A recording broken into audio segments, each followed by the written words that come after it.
Class 6 ইংরেজি ব্যাকরণ অধ্যায় 3 বিশেষ্য, যা একটি নামকরণ শব্দ। তারা জায়গাও দখল করে, সুতরাং তারা সহজেই স্পর্শ করা যেতে পারে। রেন এবং মার্টিনের মতে, একটি বিশেষ্য একটি শব্দ যা একটি ব্যক্তি, প্রাণী, স্থান বা জিনিসের নাম হিসাবে ব্যবহৃত হয়। এছাড়াও কিছু নাম রয়েছে যা বিমূর্ত জিনিসগুলিকে নির্দেশ করে। এই ধরনের বস্তুর কোন বস্তুগত দেহ নেই। এগুলি কেবল অনুভব করা বা চিন্তা করা যায়। বিশেষ্য বোঝা। ইংরেজি ব্যাকরণ উৎসাহীদের জন্য ইংরেজি ব্যাকরণের ফাউন্ডেশন অধ্যায় 3 সবচেয়ে মৌলিক দিকগুলির মধ্যে একটির মধ্যে পড়ে। বিশেষ্য।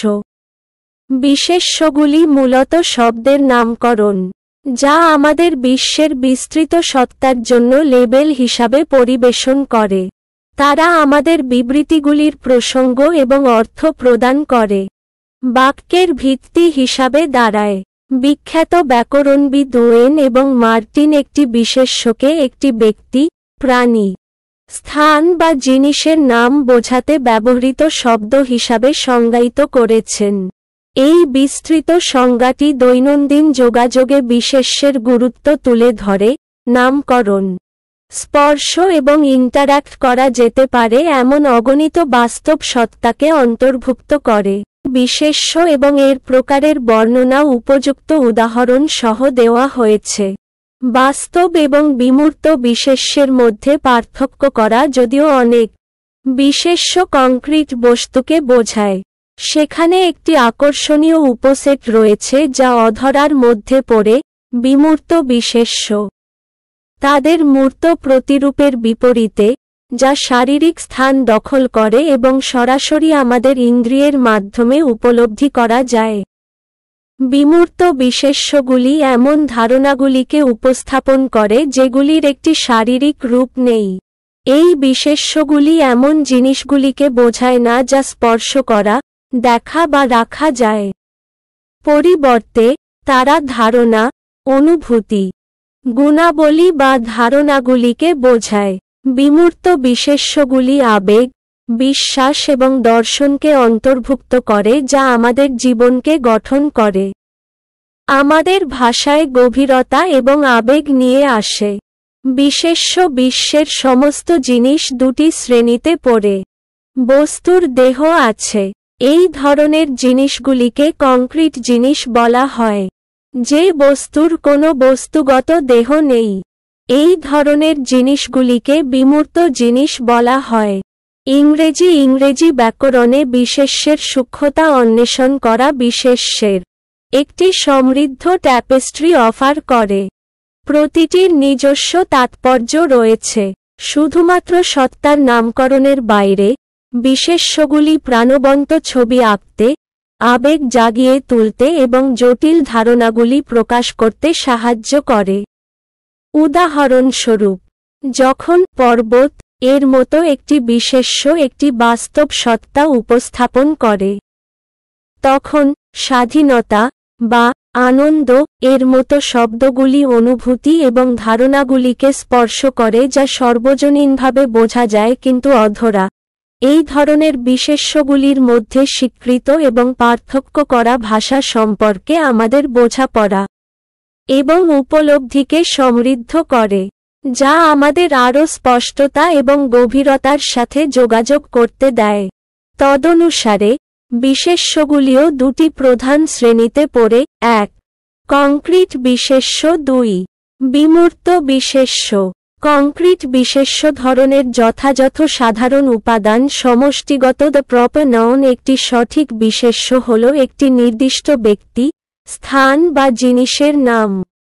আপনি যখন একটি সঠিক বিশেষ্য লিখবেন, তখন এটি একটি বড় অক্ষর দিয়ে শুরু করতে ভুলবেন না। উদাহরণ: 1. পুষ্পেন্দর, নাম। 2. ইন্দিরা গান্ধী, নাম, নেতা। 3. দিল্লি, শহর। 4. ঔরঙ্গাবাদ, গ্রাম, শহর। 5. লাল কেল্লা, ঐতিহাসিক ভবন। 6. তাজ এক্সপ্রেস, ট্রেন। 7. পুষ্পক, এরোপ্লেন। 8. হরিয়ানা রোডওয়েজ, বাস। 9. বিক্রান্ত, জাহাজ। 10.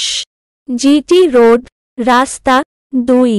সাধারণ বিশেষ্য, যে বিশেষ্য কোন বিশেষ ব্যক্তি, স্থান বা জিনিসকে নির্দেশ করে না, কিন্তু একই শ্রেণীর বা ধরনের সমস্ত ব্যক্তি বা জিনিসের জন্য সাধারণ, তাকে সাধারণ বিশেষ্য বলে। ব্যক্তি, ছেলে, মেয়ে, পুরুষ, মহিলা, শিক্ষক, ডাক্তার, পিয়ন ইত্যাদি। প্রাণী, কুকুর, বিড়াল, পিঁপড়া, মাছি, ইঁদুর, হাতি, ওয়াপ ইত্যাদি। স্থান, গ্রাম, শহর, শহর, রাজ্য, দেশ, স্কুল, পার্ক, চিড়িয়াখানা ইত্যাদি। জিনিস, কলম, খাতা, ব্যাগ, বিছানা, সুই, টেবিল, চামচ, ব্যাট ইত্যাদি। 3. সম্মিলিত বিশেষ্য, একটি সমষ্টিগত বিশেষ্য হল একটি গোষ্ঠী বা ব্যক্তি, প্রাণী বা জিনিসের সংগ্রহের নাম যা একত্রে নেওয়া এবং একটি সম্পূর্ণ হিসাবে বলা হয়। ব্যক্তি সংগ্রহ, সেনাবাহিনী, শ্রেণী, দল, দল, ভিড়, ভিড় ইত্যাদি। প্রাণী সংগ্রহ, পাল, পাল ইত্যাদি। জিনিস সংগ্রহ, গুচ্ছ, গাদা, ডজন, স্কোর, বান্ডিল ইত্যাদি। 4. উপাদান বিশেষ্য, একটি ম্যাটেরিয়াল নাউন হল পদার্থ বা পদার্থের নাম যা দিয়ে অন্যান্য জিনিস তৈরি হয়, যেমন প্লাস্টিক, কাঁচ, কাগজ, রাবার, পানি, দুধ, মাখন, তেল, ঘি, বরফ, চিনি, রুটি, গম, চিং, চামড়া, মাটি, সোনা, রূপা, লোহা, ইস্পাত, তুলা, উল, নাইলন ইত্যাদি। 5. বিমূর্ত বিশেষ্য, একটি বিমূর্ত বিশেষ্য হল অবস্থা, গুণমান, কর্ম বা অনুভূতি বা এমন একটি ধারণার নাম যা আমরা কেবল ভাবতে বা অনুভব করতে পারি কিন্তু স্পর্শ বা দেখতে পারি না। বিমূর্ত বিশেষ্য শিল্প, বিষয় এবং বৈশিষ্ট্য ইত্যাদির নাম অন্তর্ভুক্ত করে। হাসি সবচেয়ে ভালো ওষুধ। হাসির ক্রিয়া, ধার্মিকতা দীর্ঘমেয়াদে পরিশোধ করে। ভালো হওয়ার গুণ, শৈশব জীবনের গোলাপি সময়। শিশু হওয়ার অবস্থা, প্রকৃত সুখ। পৃথিবীতে বিরল। সুখী হওয়ার অনুভূতি, সৌন্দর্যের কোন অলংকারের প্রয়োজন নেই। সুন্দর হওয়ার বৈশিষ্ট্য, পুষ্পেন্ডার ইংরেজিতে ভালো। বিষয়ের নাম, সঙ্গীত এবং চিত্রকলা সূক্ষ্ম শিল্প। প্রত্যেকটি ভিডিও এর ডেসক্রিপশনে পেয়ে যাবেন বিস্তারিত ফুল বাংলা। ধন্যবাদ।